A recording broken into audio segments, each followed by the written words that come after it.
Okay, Feel Flow Free says, Yvonne, can you do a video on the various entities on this planet and our relation to them, or rather, how should we, if any, relate to them? More specifically, I would like to know how to better identify starseeds versus humans versus reptilians versus aliens, etc.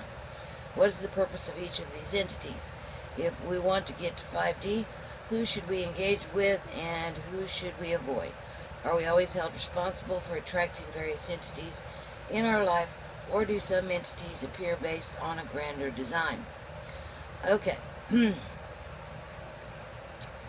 Let's see, let's start at the beginning.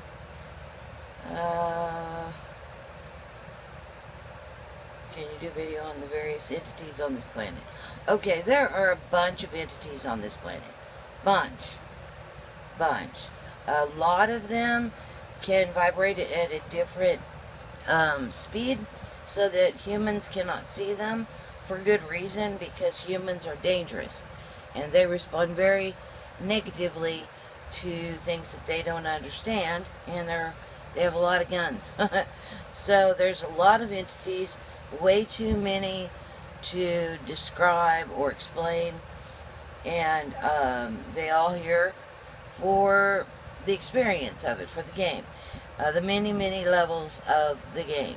Okay, so you are right now are coming out of 3D into 4D, and if you're listening to me, you're probably trying to make a pretty straight path to 5D and beyond to go home, since most of you are starseeds that listen to me.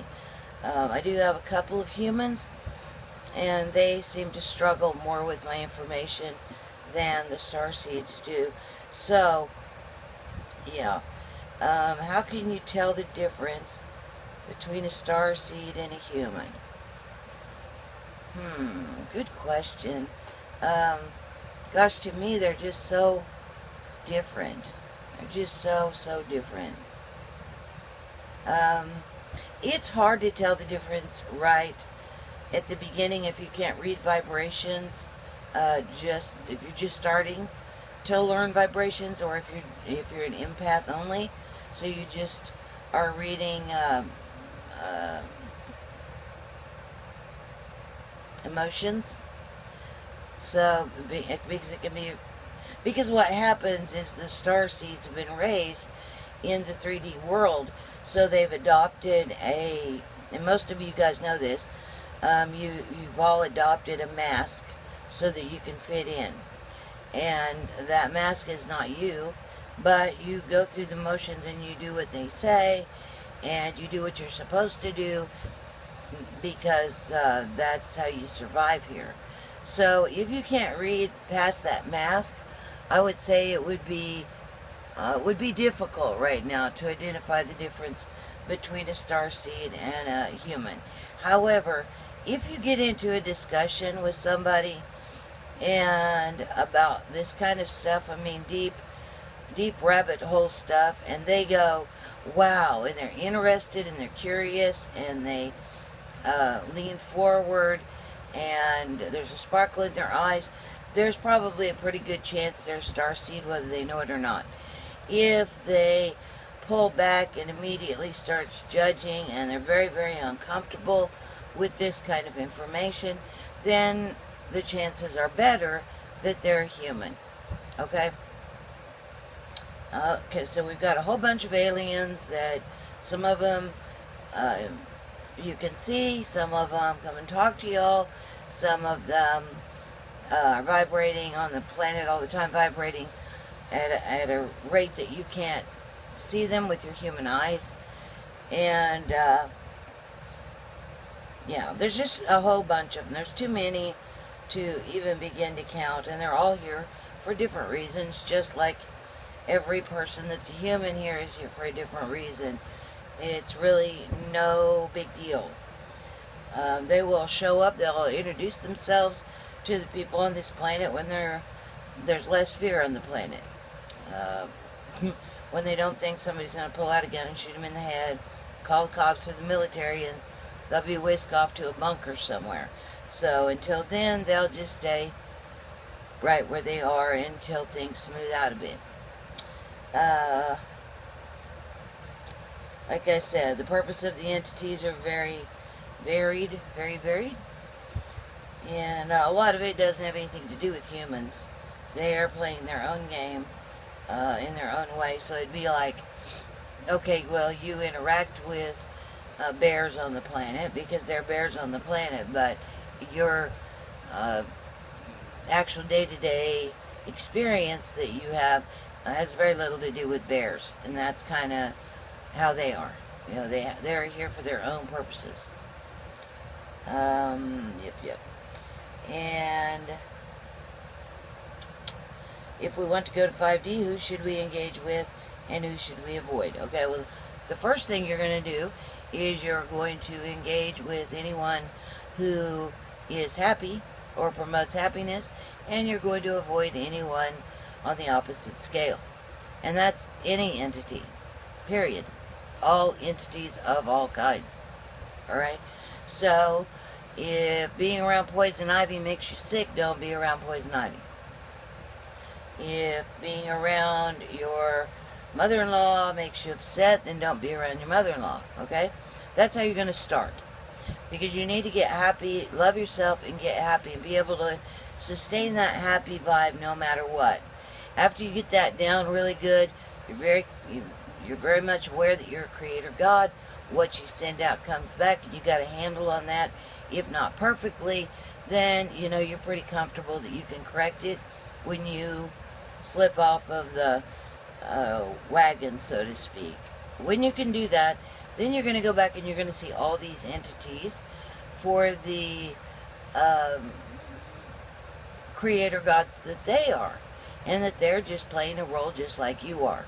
So there's no reason to be angry or upset at any of them or afraid. They're just playing a game just like you are. So you talk to the poison ivy and you say, I understand, cool gig, hope you're enjoying your life, and you step around it until you're convinced that you won't get sick or break out around the poison ivy. At which point you just thank them very much, carefully walk through and over the poison ivy patch. And with the, let's take reptilians. With the reptilians, again, they're just playing the bad guys. That's all. They're entities just like you, just like me, just like Gaia, just like a squirrel. They're just playing a role in this game. So you see past what they're doing, but you simply say, cool game, enjoy your path, but I'm not playing. And you just say, go away. If they show up on your doorstep, I don't care if there's a grander plan at one point or another that, or previous energy that called these guys. If you don't want to have anything to do with them, whoever shows up on your doorstep in the middle of the night or next to your bed or whatever, if you don't want to deal with them, you just tell them to go away. Say, no, I've changed my mind, I'm going over here, and I'm not going to play these games with you. Enjoy your path, bye-bye. And as long as you believe that you are a creator God and you have all the power, they will go away. Absolutely easy sleazy. No big deal there.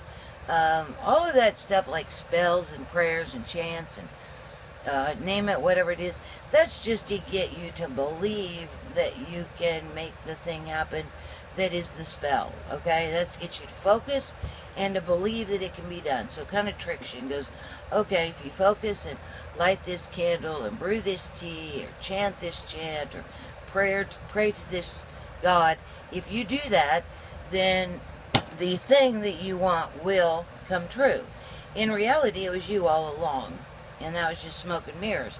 So if you need those things to focus and to get yourself to the place where you believe that you can get something done, then go ahead and use them.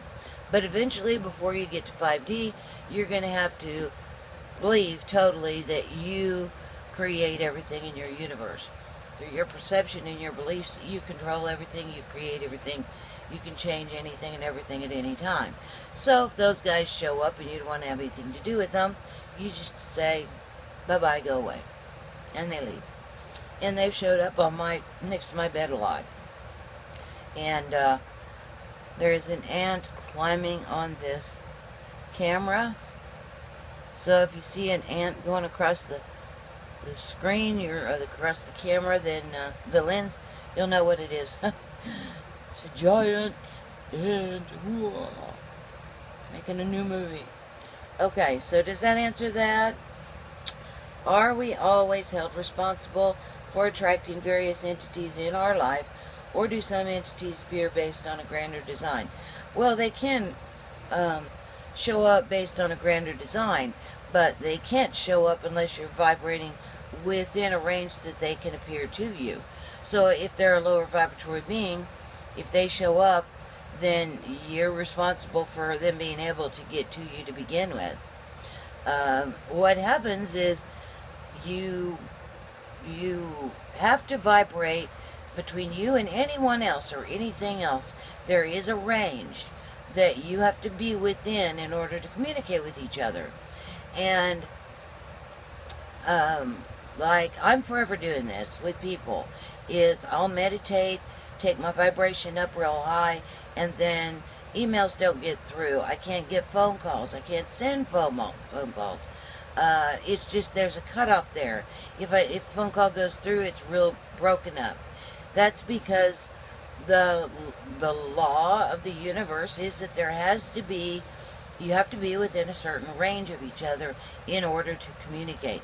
So if I go outside that range, then if I want to communicate with that person and that happens, I know I'm going to have to lower my vibration. Well, I used to do that all the time, and it really made me sad and uncomfortable. It usually didn't help the other person any.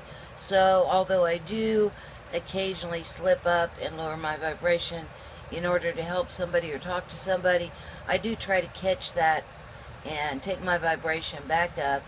And